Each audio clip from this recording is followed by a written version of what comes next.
All right, we're gonna jump right into things here. These are the 396 big block Chevy heads to go with the block that we just did all 8 sleeves in. Sat full of water for who knows how many years, and things are just completely rusted out. We're gonna be going through these heads and doing a complete, I guess, rebuild, restoration, whatever word you wanna use for it.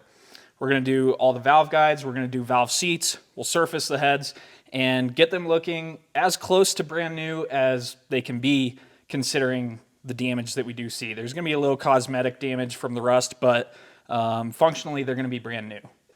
Now, on big block Chevy heads, on the exhaust valve guide, the guide passes through the water jacket. So there's water going around the center section of that valve guide. All of that rust and corrosion is built up on that center piece of the guide. So when you drive it out, you actually end up kind of scuffing the bore when it gets to that point. So on the exhaust guides, we're actually going to be drilling the current guide and putting a universal guide within the guide. And on the intake guides, they don't go through a water passage, so we are going to drive them out. The other thing that happens that's unfortunate on big block Chevy, the way they were done from the factory, is they installed the guides and then drilled them. So what also happens when you replace the guides is sometimes you end up not ending up as concentric to the seat as you want to be. Not as big of a deal here when we're replacing the seats and putting new seat inserts in after we put guides in. Still not the best scenario as far as your geometry, because things can end up being a little bit off, but we don't really have an option on these. You kind of just have to work with what you got, and that's what we're going to do here. So let's get started. These heads have canted guides, so the fixture has to be tilted correctly to make the guide true to the spindle. A tapered guide pilot and a level are used to dial it in. Before driving the guides out of the head, we'll trim the top of the guide flush so that it doesn't break or mushroom out when we start driving on it. Then we can simply take an air hammer with the proper driver and drive the guides out of the bore. We'll clean up the bore with some lacquer thinner before coating the bore and the guide with press fit lube and driving the new guide into place. A set of spacers is made up as a stop when our guide is at the correct height. On the exhaust side, we'll use our piloted core drill and reamer to drill the factory guides for our replacements. Again, we want to make sure that the bore is clean and lubricated before driving the guides in until they're just flush on the combustion chamber side. After measuring our valve stems, we can set a bore gauge and diamond hone the valve guides for the proper valve stem clearance before cutting the tops of the guides for positive valve stem seals for a modern upgrade.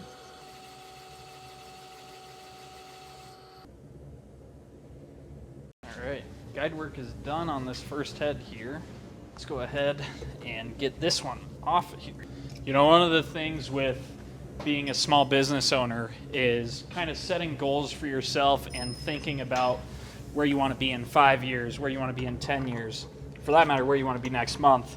Obviously, one of the goals you guys have been witness to over the last couple of years that I have is going through the process of our everyday work and being able to share it with the world and spread awareness on what we do here in the shop. I feel like we're kind of in a little bit of a dying industry, but me and my dad don't want it to be forgotten. And to be able to make these videos, we've been fortunate enough to partner with companies like Surfshark, who will sponsor our videos. So we do want to give a big thank you to Surfshark for sponsoring this video today. Now, if you're not sure what Surfshark is a VPN service that keeps your identity safe by encrypting all of the information that's sent between your device and the internet. For instance, let's say you're out buying something for your project vehicle and you need to look up some information, but your cell signal is a little bit weak, so you hook up to the store's public Wi-Fi. Unfortunately, public Wi-Fi networks are often insecure and leave you vulnerable to cyber attacks, but Surfshark creates a secure virtual tunnel, encrypting your data and keeping you safe. While keeping your personal data secure is great, that's not all that Surfshark can do. With over 3,200 servers in over 100 different countries, Surfshark allows you to change your virtual location, allowing you to access geo-blocked content and bypass internet censorship. For example, at the end of a long week, sometimes it's just nice to sit down and stream a movie, and by using Surfshark to change your virtual location, you can access different titles that might not be available in your country. Right now, we've been able to secure a deal for our followers to get 83% off and get 3 extra months for free when you sign up using our code JIMSAutomotive. There's a link in the description below, and Surfshark offers a 30-day money-back guarantee, so there's really no risk to trying it out. Thanks again to Surfshark for sponsoring this video, and we're going to keep moving forward on these heads. Since the factory valve seats are virtually rusted away, we'll be installing hard exhaust seats as well as intake seats. To start, we'll level up the head on the Surdy valve seat machine, set up a tool holder with the correct size guide pilot and seat counterbore cutter, and we essentially want the top of the seat to be flush with the combustion chamber, so we'll touch off the cutter on the chamber, raise a few thousandths of an inch, and then use one of our seats to set the spindle stop to the correct cutting depth. With the stop set, we can power up the spindle to around 250 RPM and slowly feed the cutter into the head. This seat is 7/32 of an inch thick, so we can also watch the DRO as a backup in case our spindle stop fails. After the counterbore is cut, I always like to tap my knife into the corner of the seat pocket to make sure that we didn't cut through into the water jacket. We're going to go ahead and repeat the process for the next 3 intake seats on this head, and then we'll clean up some of the chips before tilting the head to level up on the exhaust guides. We'll change out our tool for a smaller diameter, and then repeat the same process to cut the exhaust seat counterbores. Really quick, you guys, we've noticed that over 75% of you aren't subscribed, so if you're enjoying the video, be sure to hit that subscribe button and turn on notifications so that you don't miss the next one.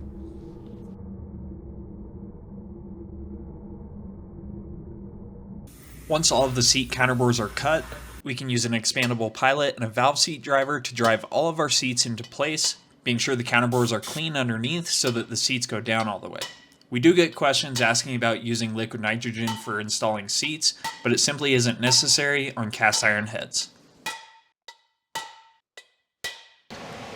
Once we have all of the seats installed, we can move on to cutting our 3-angle valve job. On the intake valve seats, we're cutting a 45-degree seat with a 40 thousandths wide face, with the seat contacting the valve biased toward the outside diameter of the valve face.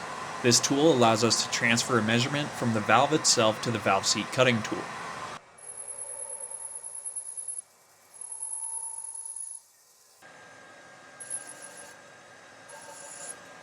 Here's my top angle. After cutting the seat until we just see our top angle come in, we can put some color on the valve and spin it on the seat to verify that our seat is contacting the valve where we want. We also did some preliminary checks to see how our spring installed height and valve tip height were looking, and then we went back to cutting and cut the seat until our top angle just blended into the chamber of the head, just like the seats would have been from the factory.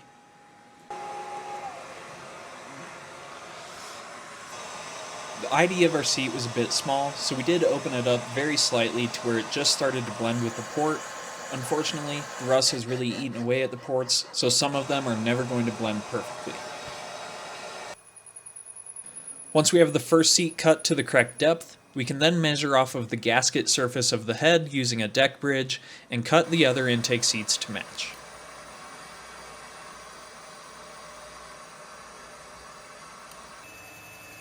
On the exhaust seats, our process is going to look very similar. After setting our cutter, we'll cut until we see our top angle come in, then double check our placement on the valve. In this case, we want the seat to contact the face right in about the middle. We then cut the seat until the top angle of the cutter just starts to blend with the chamber.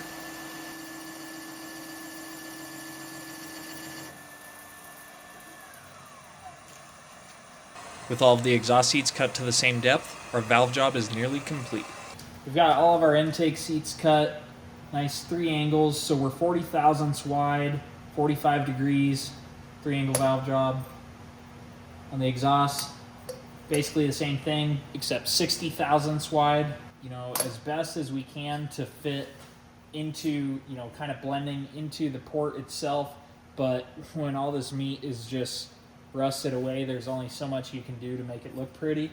But that being said, they came out pretty nice. So let's do a vacuum check real quick. And we'll start with the intake here. Whoop, gotta turn it on. Keep in mind, you do have some clearance between the valve stem and the valve guide itself, so it is going to leak down a little bit more often than not. But as long as that needle doesn't drop immediately, we're in good shape.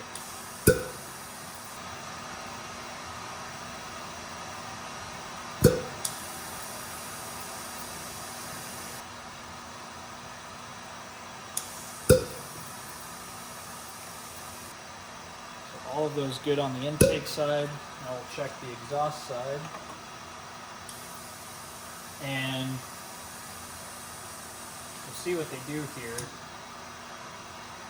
That's looking really good as well. Even if the needle dropped a little bit faster on the exhaust side, it wouldn't worry me because we do have a little bit more valve stem clearance on the exhaust side, which means more leak down when you're testing this way.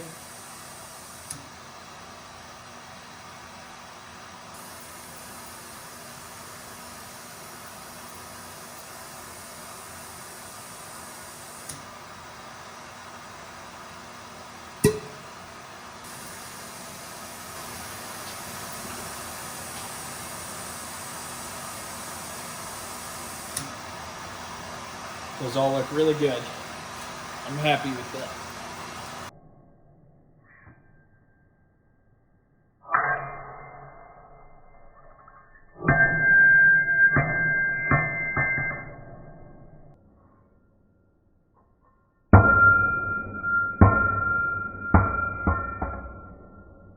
While I was playing around bouncing the valves on one head, the cleaning guy was getting the other head set up on the boring and surfacing mill to surface the head gasket surface.